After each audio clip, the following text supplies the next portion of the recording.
জয়গুরু, জয়গুরু, জয়গুরু। গত মহাপ্রভু কথা 126। নিমাই বলিলেন, ভজন ব্যথিত কোনো শক্তি আমাদের কারো নাই।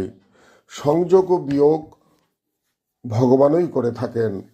তিনি আমাকে লইয়া যাইবেনি, আমিও মন সুখে যাইতাম। মা, তুমি সহ অন্য অন্য যাহারা আছেন তাহাদের নিমিত্ত আমি যাইতে পারিতেছি না। তোমরা আমাকে আবদ্ধ করিয়া রাখিয়াছ, কিন্তু রাখিতে পারিবে না। শ্রীকৃষ্ণ আমাকে লইয়া যাইবে। শ্রীকৃষ্ণের হাতেই মা তুমি আমাকে সমর্পণ করো।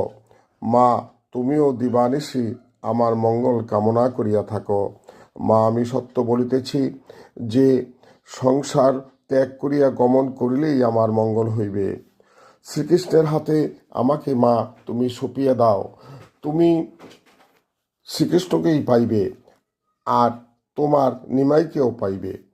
তাই চৈতন্য মঙ্গল লিখেছেন, ও মা কেন্দ না গো, নিমাই বলে কৃষ্ণ বলে কান্দ, তবেই কৃষ্ণ পাবে, আর পাবে নিতাই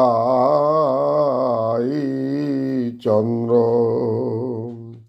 নিমাই বলিতেছেন, মা তুমি তো আমার মনোবেদনা সমুদয় জানো।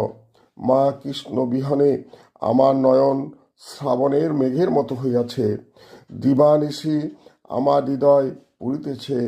তোমার এই আগুন শ্রীকৃষ্ণ ভিন্ন আর কেহ নিভাইতে, আমার এই আগুন শ্রীকৃষ্ণ ভিন্ন আর কেহ নিভাইতে পারিবে না। কিন্তু তোমাদের বুকে শেল আঘাত করিয়া যা আমি যাইব না। একথা বলিলেই নিমাই অচেতন হইয়া পড়িলেন।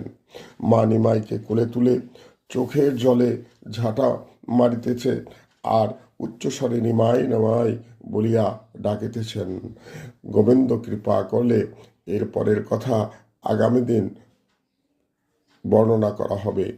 জয় রাধে, জয় রাধে, জয় রাধে।